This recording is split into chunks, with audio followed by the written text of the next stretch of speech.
With privatization in education industry, lot of business houses, media houses, industrial houses have entered into management education and management teaching. And it's a very welcome move, because yes, we need these institutes definitely. And in last one decade or so, Indian government has also taken notice of this, and there is a plethora of IIMs that have come up. So there is no dearth of these institutes. But the worry is the standard of the teaching and the standard of the operationalization of these curricula towards the students. It does not remain same. It does not even remain consistent. And that's a very sad thing.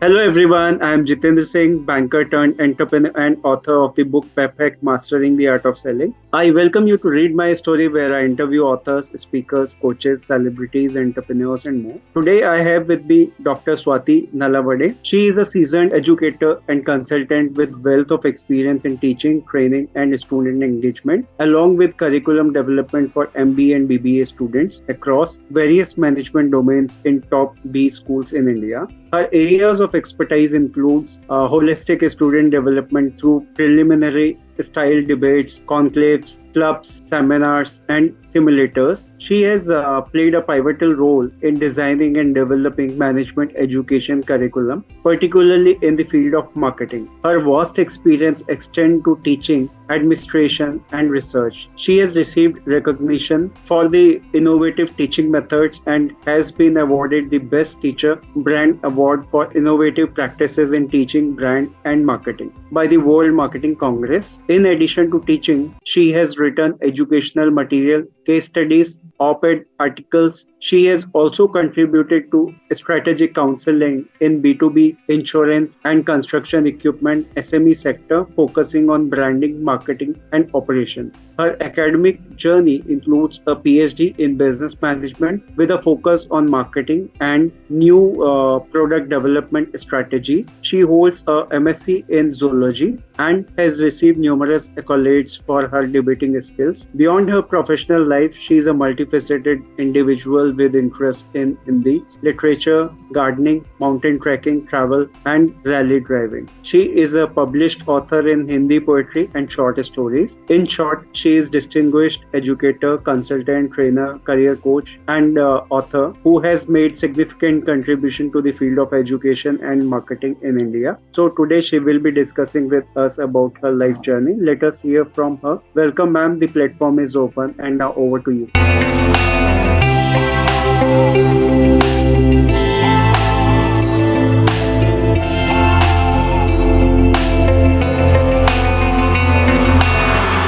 Thank you so much, Jitendra ji, for such a detailed information. It sounded like it is going for ages, but of course, a life well lived, almost half a century, a very fulfilled one. Thank you so much. Thank you so much. Yeah. Welcome, ma'am.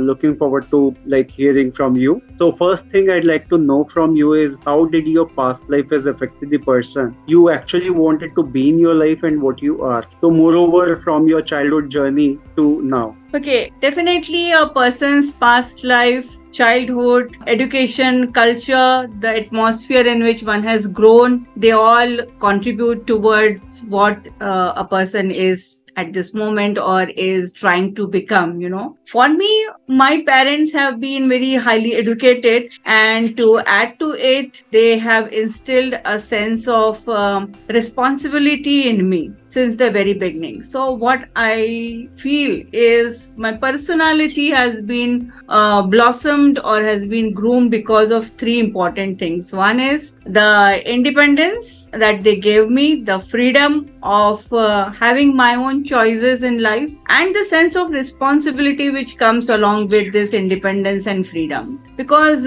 unless until this is not given to a human being, the very essence of being in this world is diminished. And I think my parents gave me this. Along with that, there has been a continuous push towards gaining knowledge. because knowledge is what is give you power. Knowledge is what gives you strength for everything. And when I say knowledge, knowledge is not only about whatever you observe, it is reaching to the base of the truth, or finding what is the truth behind every fact and every information. So I think these were the important things which has helped me grow into what person I am today. Amazing. So, if I talk about things you are passionate about in your life, so what are those things, and what is the role of motivation and inspiration onto it further? Okay, so though of course I do not completely believe in something called as a horoscope, but as Linda Goodman says that Sagittarians are very adventurous and inquisitive people, and I completely abide by that.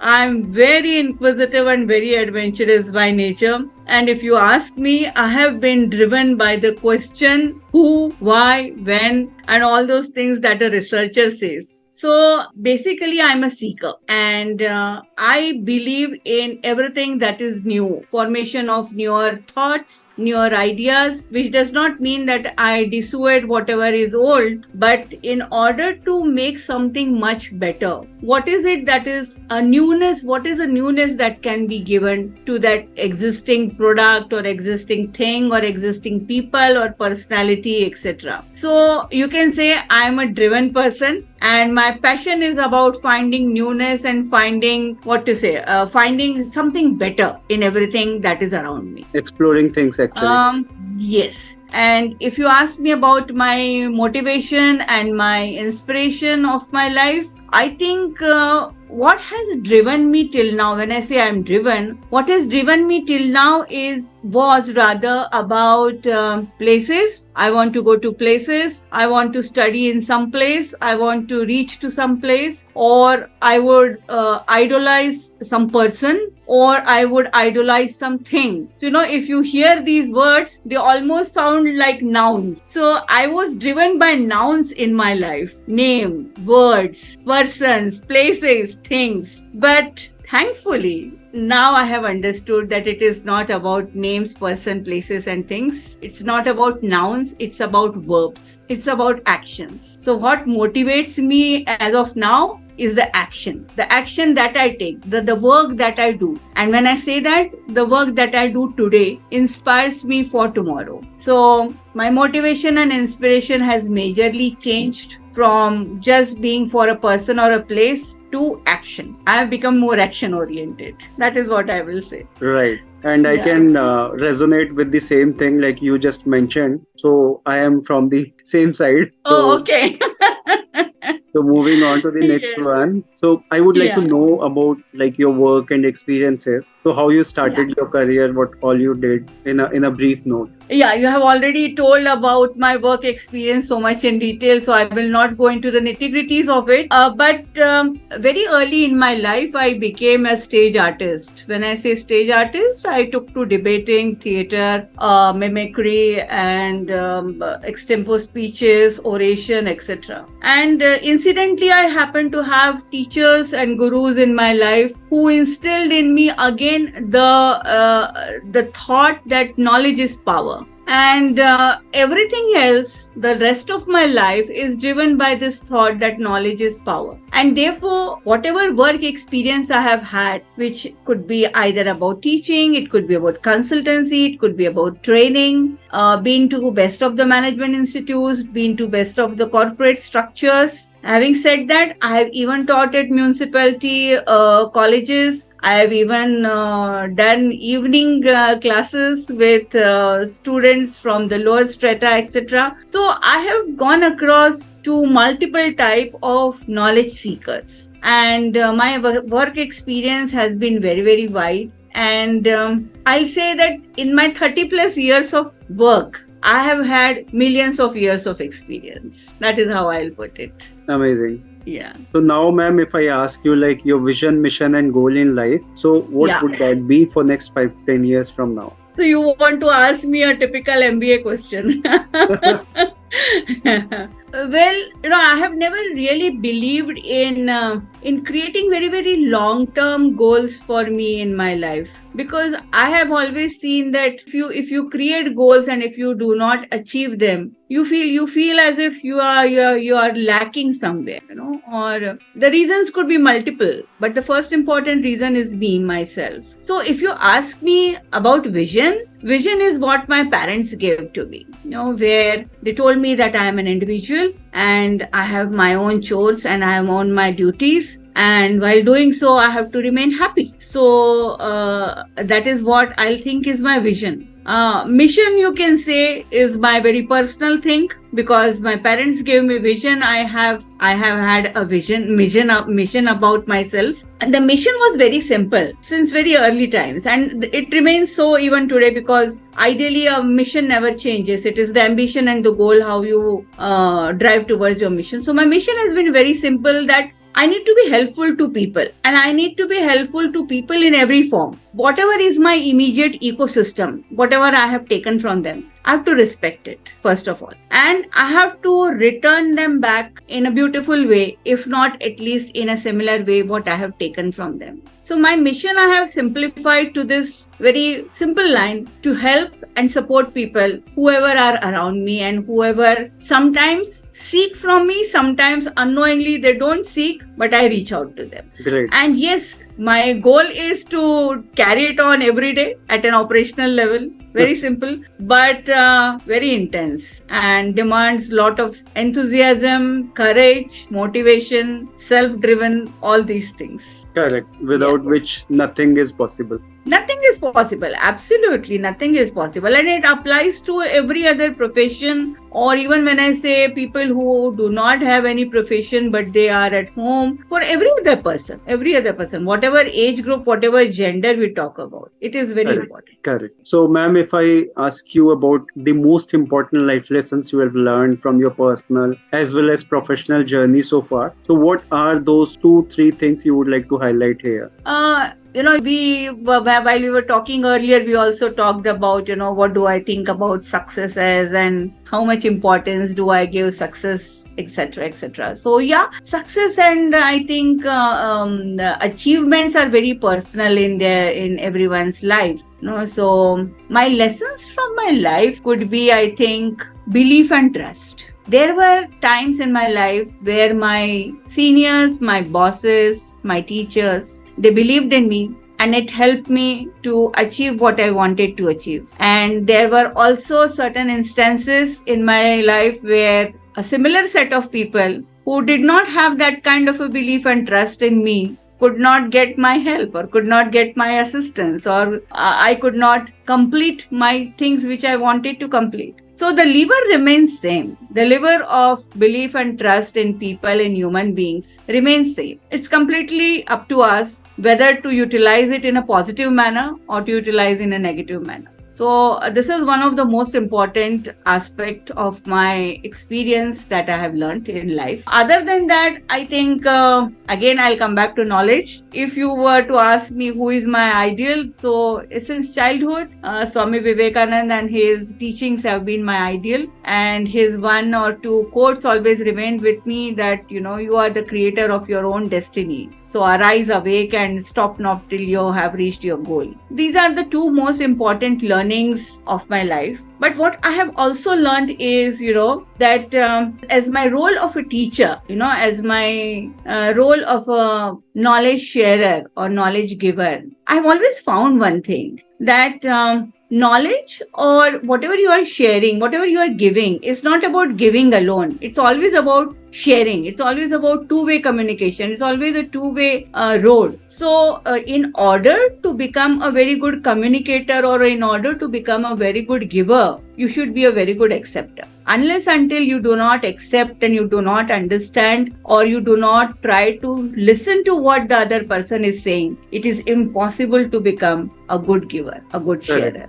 Correct. Rightly pointed out. Without this, you cannot work around your environment. True. And yes, the third most important thing is being successful. So, do I think I'm successful? Yes, every day at the end of the day before I sleep, I do check my balance sheet. I try to not to carry forward anything for the next day, especially where there is giving kind of a thing is considered in all aspects, not only the financial aspects, but I think success is more about being in the present and doing your things wholeheartedly, giving your 100%. And there is one very cliche term that we use in management, which is called as delivering value. But believe me, it is very important. Delivering value is not only about delivering value from a manufacturer to a client or to a customer, or from a doctor to a patient. It's about everyday transactions that we do between person to person. So the more we are honest to oneself,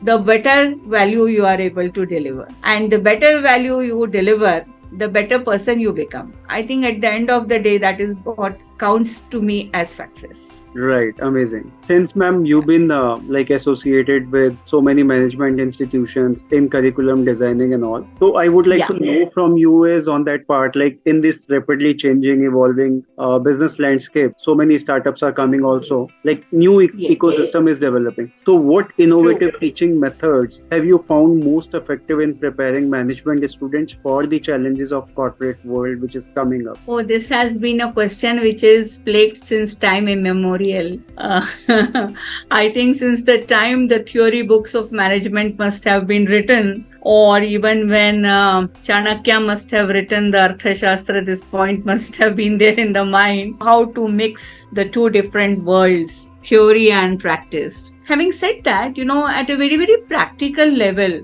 this kind of a thing has become very important, Jitendra, now, because, last two batches that have come out, and I'm talking about, especially about management graduates here. I'm also talking about BBA graduates or any other management graduates or postgraduates. We are living in a time where majorly their theory has happened via online classes because of the pandemic, And the kind of interaction that would have happened in classroom teaching, I seek pardon from people who have a diverse opinion, but I have a personal opinion that online teaching is nowhere near to classroom teaching when it comes to a curricula which was based on classroom teaching. See, had it been a curriculum which was meant for online teaching, it would have been a completely different issue. But we were already into a structure, we were already into a curriculum which was meant for doing discussions, doing presentations, doing group projects, etc. in the classroom. And this hasn't happened. And therefore, I think there is a very big challenge to, of course, faculty, there is a challenge, but the people who have hired these management graduates in the last 2 to 3 years, for them it is going to be a bigger challenge, because these students would not have had the exposure the way we would have, given them as management teachers, as management faculty to them. So I think the major challenge is to prepare them, or let's say reinventing the wheel, or let them do certain things once again in their own setups by providing them good guidance, good training courses, small management programs, small seminars, workshops, etc. And this should be done very small, like small capsules, identifying a group of people or a group of students who lack in understanding data and data analysis, identifying a group of people who do not understand what is the strategy and how to implement the strategy at a very operational level, a group of students who do not understand what is the difference between marketing and selling, for example, or how to inculcate the marketing principles into rest of the other subject areas in management, so on and so forth. So there could be multiple such areas where these things should be done by the industry. Coming back to the management institutes, I think a highly interactive form of education is what is needed in the coming times. Because everything that we go in the class, we might be prepared as teachers, as faculty, every other PPT, every other tool, every other technique is already available out there on internet. There's nothing new that we would be speaking. So almost a decade back, management faculty forums had discussed about this issue, that since there is a plethora of knowledge already available on net, what should be the role of a management faculty? Because management faculty is very different than your regular medicine faculty or an engineering faculty, etc. And that is where this point had come in, that management faculty is no more a teacher. He is a facilitator. He or she is a facilitator. He or she is a provider of knowledge, where a co-creation of ideas will happen with the students. And therefore, I think what I have done in last 5 to 6 years is immensely depending on high level of interactive ideas, like one-on-one meetings, creating role plays, using theater in the class, having simulation. So I would give them some small situation and they would have to simulate it, and they can use multiple type of medias. They could use videos, they could use pictures, they could use posters, and they could use their theater skills. Some people even use their guitars and dances, and some people would use the analogy of sports, etc. So you have to now reach out to the students with the skill set that they come from. See, this is a very different kind of a world. We always used to say, a student should have attitude, skills, and knowledge. Knowledge is okay, it is already available. Attitude, that student is already 20 years old, he or she comes with a certain attitudinal issues, which can be little bit tweaked here and there, but you cannot majorly change the attitude. Yes, you can screen them at the level of entry of the students. The admission processes need to be very, very crystal clear. You cannot have a ship and sorry to use the analogy again, a ship and a tiger and a dog and a wolf together. Of course, they create good debating scenarios in the class, but then their level has to be same. So identifying good selection processes is very important. And once that is done, the class dynamics becomes much more better, much more beautiful. And this kind of interactions, when they happen, that helps the students tremendously than doing just, theory-based projects. I'll give you some examples here. I have this amazing style of doing case studies in the class, which my students have always loved. And I take pride in saying that I have continued it more than a decade. So because it goes very well, it's a parliamentary style of debating. So the case study being single, so let's say, for example, there is a case study on Dabur going global. So there will be groups in the class. One group will be presenting, and there will be two groups who have to prepare the case study, and then they have to prepare questions based on what should be the refutation to be done to the group who is presenting it. And then there will be rest of the other three groups in the class who will be asking questions to these two groups. So in a class of 45, if there are 9 groups, I see to it that at least 8 groups are ready with the case study. And once the case study is being presented, there will be lot of debates, there will be lot of questions which are done by the opposition groups, and so on and so forth. So this was one style. This is one style which students enjoy a lot. And couple of more things like rural immersion programs, where I take students to rural trips. And now, of course, it has become a part of curriculum of many institutes, management institutes, because we have to inculcate a CSR project or an NGO based project or a rural project based on our new education policy rules. So I used to take the students to rural immersion, where they would do, they would study the behavioral patterns, or they would actually study how the selling of the products happen, or they would study the logistics and supply, how the logistics and supply happen from main city to a feeder town, from a feeder town to a smaller town, to a smaller town to a rural area, and so on and so forth. We used to go to certain agro-tourism areas, where they would study what is currently happening there. And once they would enjoy and they would stay in that agro-tourism area, they would themselves come up with new product and new ideation strategies. They would create digital marketing strategies for them, and we would present it to the entrepreneurs. So what happens is, the thought-provoking or the rationale of the student, it starts working. They are no more in that zone of just memorizing concepts and memorizing theories, etc. Because it is already there and they are so smart, they will just quickly glance it in 5 minutes and they will understand everything. But how to apply it to real life situation is what is needed. I think other than that, many other institutes where I have worked have used certain things like there is a capstone project. A capstone project is almost like a project where the student, after being placed, after the final selection, after the final placement, goes to the company and stays with the company for 6 months. And the company gives that student a work and they have to create a complete document. And from the main person who is from the capstone side, that person will guide the student along with the faculty, whoever is responsible. So where we would take the students and they would do lot of activities, fun-filled activities like trekking and mountaineering, etc. For one day, and the next day then they would study that what is agrotourism all about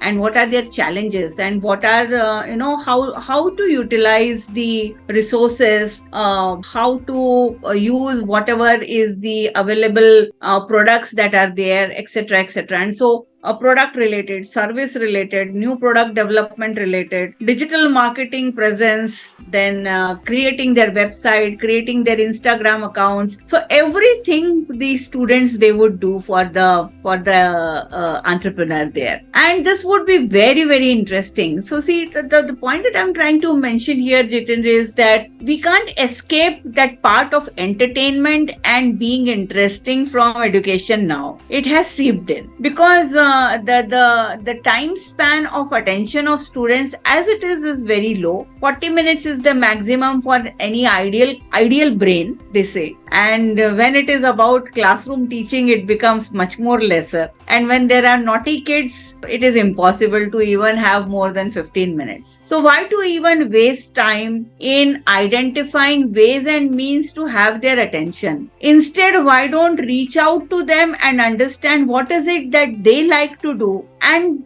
impart them, even if you are able to give, let's say, 60% of the information or input that you had planned through the ways that they like and enjoy, I think it will be amazing. And when I say this, it is not only about imparting knowledge from the institute side, it is also from the industry side. So this request has been continuously made to the corporate world from the management institutes. But I think most of the times, and I can understand this, being part of NPD teams of packaging and product development of certain FMCG companies, I understand the secrecy and the importance of time and the value that each participant brings in the company. It is very difficult to involve a student in such projects. So we completely understand this, but wherever there is possibility, for example, in one of the management institute, we tied up with a company who used to do lot of new product launches in candy business. And it is based somewhere in Maharashtra itself. And they would require a lot of people to do brand activation and to do quick brand research and brand study. So our students, I had to first, attune the students, because it is very difficult to tell the MBA, because there is a glamour, tell the MBA students कि जाके भाई stall पे खड़े रहना और हर आए हुए बच्चे को एक कैंडी देना और उसको कहना कि तू खा और बता तुझे खट्टी मीठी लगी या तुझे नमकीन लगी या कैसी लगी. So, all these kind of things are very interesting. But only thing is that there has to be an equal involvement from the academia as well as from the industry side. And believe me, these students, they would enjoy it so much that year on year, whatever new product launches this company was doing, they had to do lot of market testing. So they had to do lot of brand activation. And I would send these students for these small mini projects. So they could opt. Either they had to do a project in the class or they had to do a project on the field. Invariably, people would go for on-field because that was more exciting. So I think we need to understand the importance of trusting the students from the management institute side and trusting the faculty and the students from the industry side as well.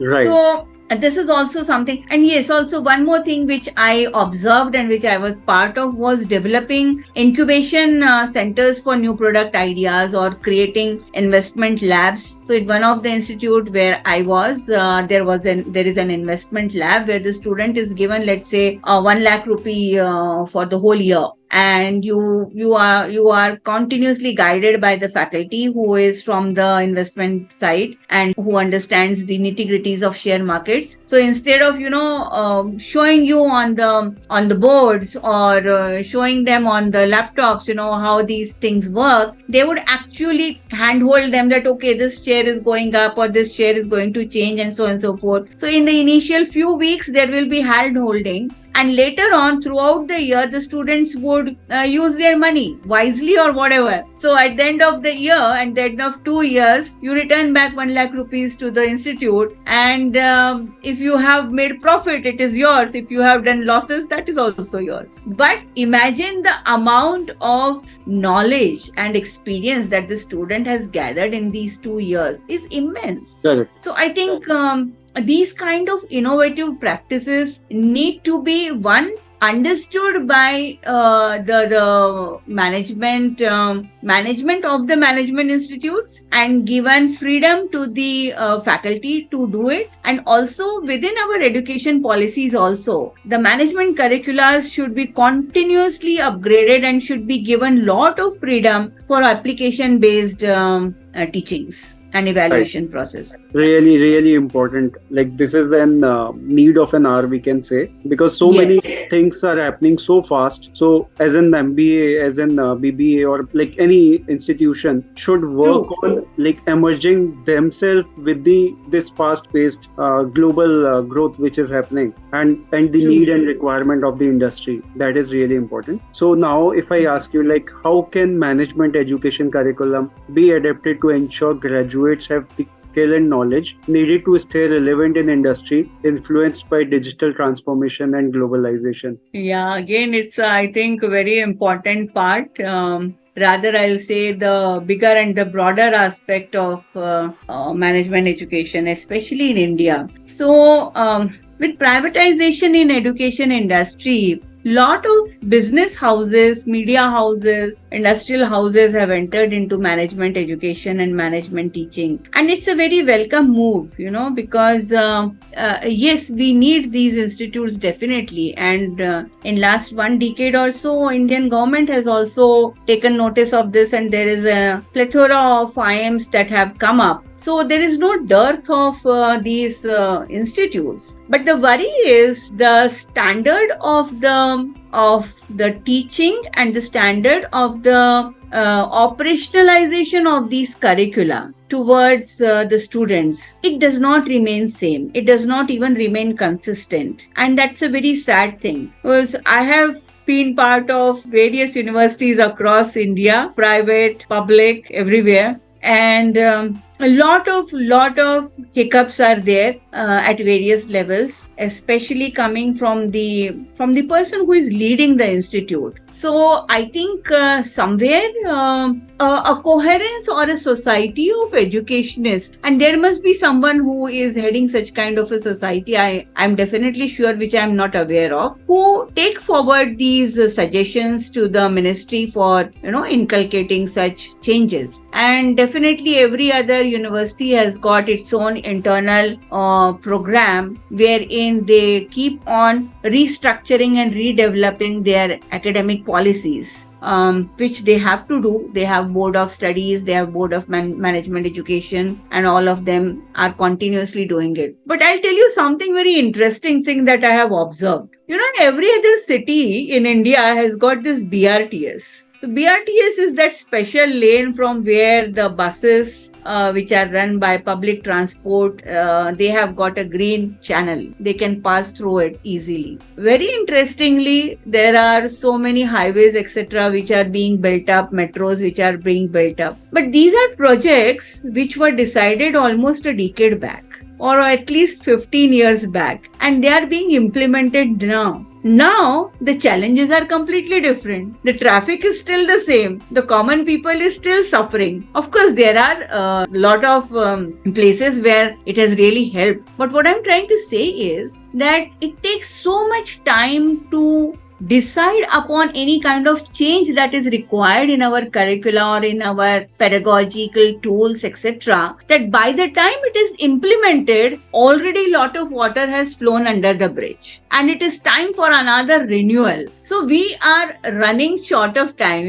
When we say about project lead times, when we talk to our students about these things in operation management and in supply chain management and in brand management, etc., I sometimes, I have a mighty laughter by giving this example, and students also laugh about it, that whatever is planned needs to be incorporated and inculcated at a very faster pace by every other part of the ecosystem who is involved in this. And when I say this, it is definitely students and faculty, the management teams who are giving a green signal, the industry and the society. Acceptance by the society also about these kind of changes. Understanding by the parents that it is not only about, glamour part of it. There is so much other things that is associated with this degree. So yeah, I think technology and technological innovation and technological disruptions that have happened in this online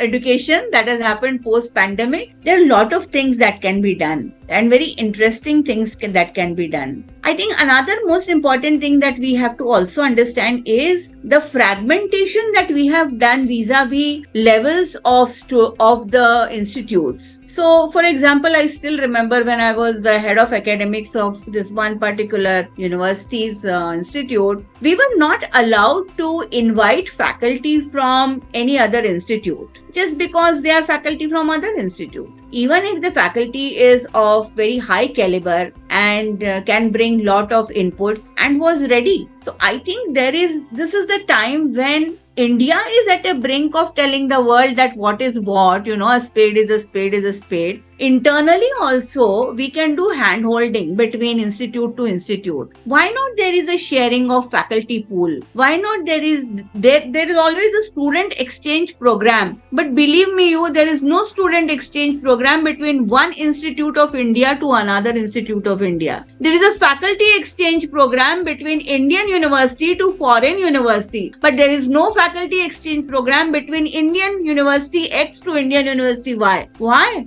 Do we really doubt each other so much? And do we really give importance to international students and international faculty so much? I don't have an answer. I think the answer lies in my question itself. So there is a tremendous amount of co-creation of knowledge and co-creation of such forums that is possible, and I think which should be done in the coming times. I think what also is needed is, again, the industry and academia exchange. When I say academia, it is not only about student, it's also about the faculty. So long ago, I was in one of these premier management institute of India. I'm not going to name anything here, as a research associate. And I still remember that all our faculty pool there, not only because they belong to the Premium Management Institute, but also because of the kind of dedication and the kind of skill set that they brought in with them. They were part of lot of consultancies and lot of trainings with nearby industries or even industries from, all across the India. That kind of confidence and that kind of trust should be developed for faculty, because the more the faculty is closer to what is happening within the company, the better they can create the students. Some people would say, or some institutes say, that our students are like our products. Some institutes say that our students are our customers. Whether it is product or whether it is customer, it is immaterial. How you groom them, how you develop them is what matters. So I think the faculty can also groom them and develop them and prepare them for futuristic roles much faster. And as we say, that the honeymoon period is over for students now. When they go to the industry, maybe one day is okay. आपको जगह मिल गई, आपको पता पड़ गया coffee machine कहाँ है, आपको पता पड़ गया सुट्टा मारने के लिए कहाँ जाना है ब्रेक में, done. अब काम शुरू, अब रिजल्ट शुरू। सो जो बच्चा 2 साल से ऑनलाइन पढ़ाई कर रहा है और 2 साल के बाद में वो सीधे उस इंडस्ट्री में, कंपनी में जा रहा है काम करने, उस बेचारे को तो कुछ भी पता नहीं है। तो until and unless this student is prepared for what he or she should expect, I think we are not even doing proper justice to the student also. So I think this concern is continuously there, that teaching faculties and teaching profession has always taken a back seat, especially understanding of what is the requirement of a faculty. That I think that is a debatable issue, and that can be debated in a certain other discussion also. But yes, if that is understood well by the industry as well, I think lot of problems can be solved. And I see that happening, it's already happening. A lot of cities have got these industry academia interactions which are continuously happening. I also used to do conclaves and seminars, create clubs, especially marketing clubs of students, where we would invite these speakers and we would actually let the speakers be with our students to understand what is their requirement, and let the students understand what is their requirement. Correct. Collaboration between educational institutes and industry can create more meaningful outcome of students in terms of knowledge. And collaboration between academic institutes as well. That is also very important. Right. Right. So, ma'am, what role does interdisciplinary learning play in management education, and how can it contribute to better preparing students for the multifaceted challenges they may encounter in their career when they join the industry? When you say interdisciplinary, ideally, if you ask me, today there is no such boundary remaining. Everything has become very fuzzy. Everything has become like an amoeboid system here. At what point of time is a packaging manager talking about costing, pricing, and therefore financial aspects? At what point is he going to talk about how fast are the products going to reach to the market and therefore logistics and supply chain? How fast is he going to talk about, अरे मेरा package जो खोलते वक्त customer जब पील of करता है तो वो पैकेज अच्छे से खुलता है कि नहीं? How fast is he shifting towards consumer behavioral issues about usage of the product? You will never know. So when you say interdisciplinary,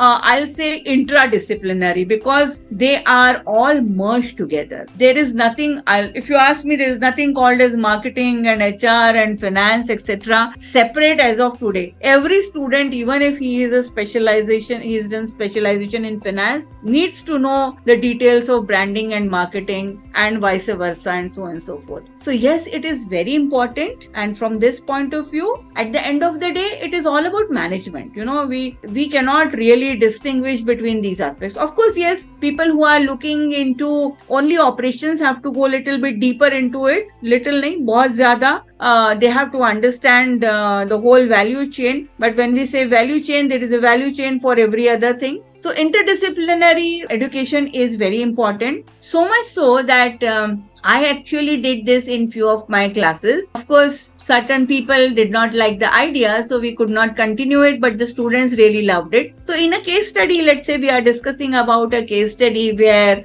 there will be lot of discussion on different type of pricing options for a new age machine that L&T is coming up with. Now, when we talk about costing and pricing and its impact on the B2B customer, naturally the whole discussion will rotate or gravitate around financial aspects, or the finance manager has to be strongly involved in it. So in such type of case studies, I would invite a finance faculty to my class, and he would give his perspective to the whole case, other than what are the behavioral aspects, or what are the marketing aspects, or what are the packaging aspects, etc. So when this kind of thing would happen in a class, where in the 19 minutes class, there is a 20 minutes ka capsule coming from a finance faculty who is discussing in depth about the details of pricing and costing, etc. Suddenly the perspective becomes very broad. The student completely understands कि oh हाँ, कल को मेरा जो finance manager है वो मुझसे ये क्वेश्चंस पूछेगा, तो मुझे इनके ऊपर पहले से रेडी रहना होगा. So instead of going through that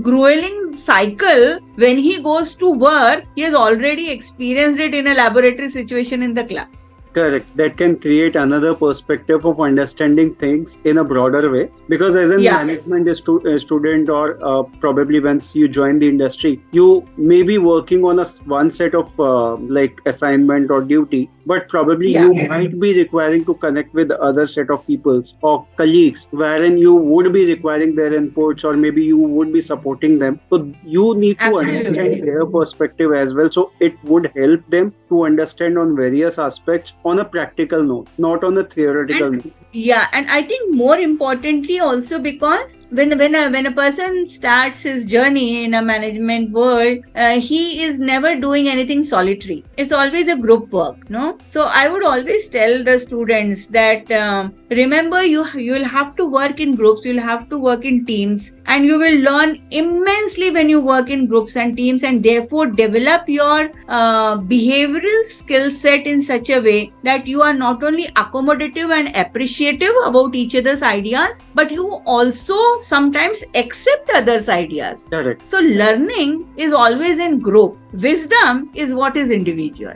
True. And So, that is ma'am, what, yeah, and yeah, that yeah. is what that will help them tremendously. So yeah, interdisciplinary teaching leads you not only to understanding the others importance, but also it also teaches you in how to work in groups, how to work in teams, and Correct. therefore later on when you become a team leader or a team project head, how to carry on with your team. Correct. Rightly pointed out. So, like, ma'am, Yeah. what, like, with the increasing importance of soft skills like leadership, adaptability, critical thinking, so how can management educators incorporate these skills into the curriculum to foster well-rounded and resilient business professionals? Yeah, and this, in fact, there used to be a book, and then there was a film also, What They Did Not Teach You at Harvard, where, the MBA students, back in those days, they would want to read this book. It's truly about developing, first of all, personal discipline.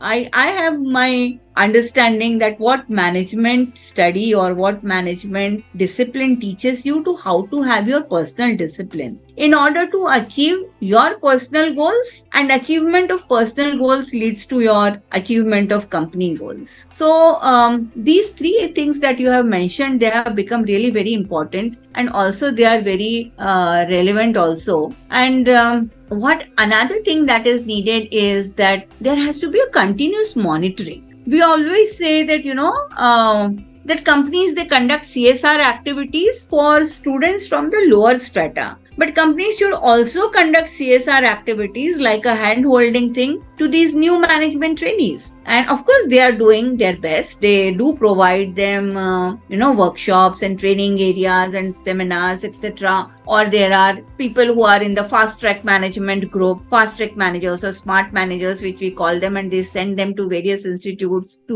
redo their studies or to reapply their skills, etc. But I think these are the things which need to be incorporated as important aspects of the curriculum. And once these are incorporated as aspects which will be used for evaluation and assessment purposes, maybe a certain amount of strictness can be provided. But I think I'll come back again to the same point, that a continuous monitoring is needed for them. Of course, we say, कि भाई अब तुम बच्चे थोड़ी रहे, तुम्हारा हाथ पकड़ के तुमको हम चलना थोड़ी सिखाएंगे. It's not about हाथ पकड़ के चलना. It's about being observant that what that person is doing and just giving certain suggestions, not giving opinions, but just certain suggestions. How about you think like this, or how about you do something like this, or how about doing a different solution? These people, like we always say, they are like soft mud. We need to groom them. We need to take care about them. So I think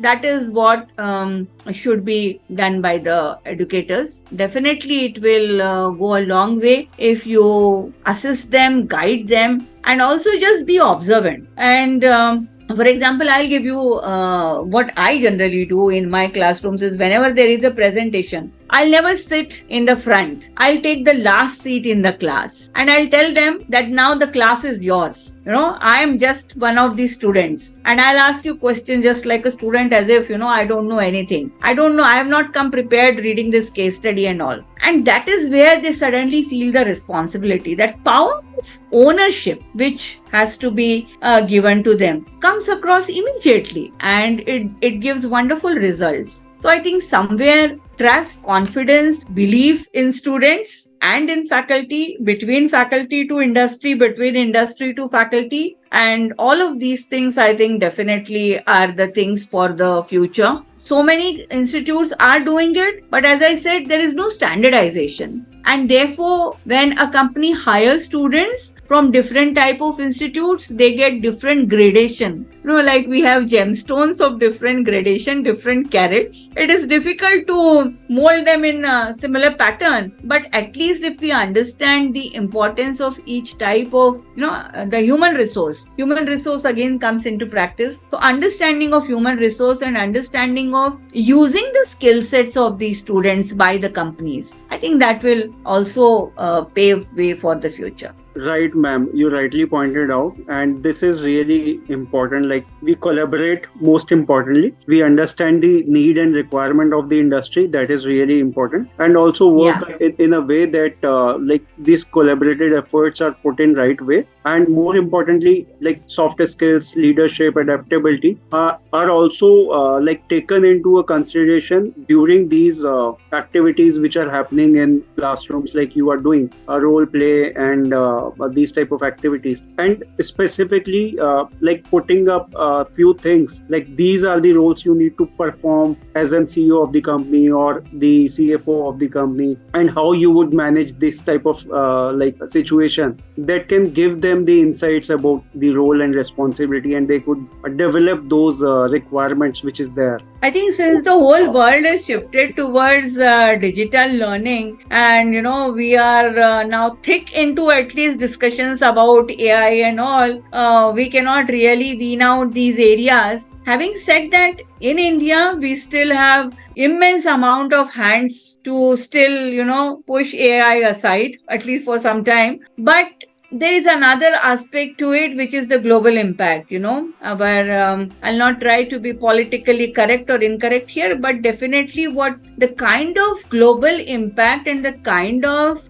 importance of India being present on the global scene that we are all observing because of the various activities that the government is doing of late. I think that is how a CEO of the company should also think. Correct. How to create networking, how to be present on the global level, how to enrich your local and domestic markets, and especially your own teams. When I say local and domestic markets, I mean by your own teams. How to enrich them, how to nourish them. And again, the first two things which I started this discussion was belief and trust. Belief and trust goes a long way. ये लंबी race की बातें हैं. ये कहीं पे आपको धोखा नहीं देती हैं. Of course, there are instances where mishaps occur, but then belief and trust in your own teams and developing them and nurturing them in such a way that they can compete at the global level at any given point of time. Correct. I think this kind of a confidence which installed in every employee will definitely help every CEO or COO. Correct. Rightly pointed out. So, ma'am, we are moving on to the last one. Any message or advice you would like to share with our viewers and listeners? Okay, message or advice is like, something which is little bit spiritual in nature. But yeah, this is a very, interesting thing, because in management, the whole basis is about planning for the future or having options, prepare options, have contingency plans. ये नहीं हुआ तो वो कैसे करेंगे, वो नहीं हुआ तो वो कैसे करेंगे.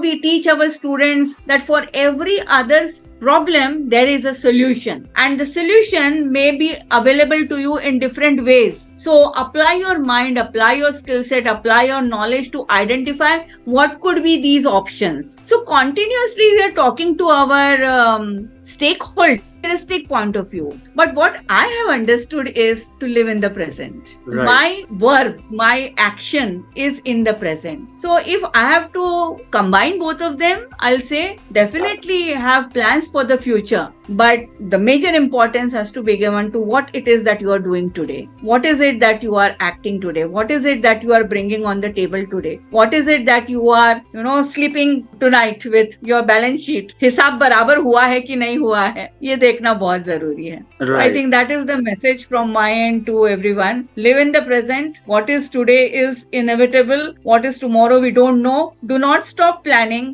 but do not rely on the plans alone. Believe in what you are doing today.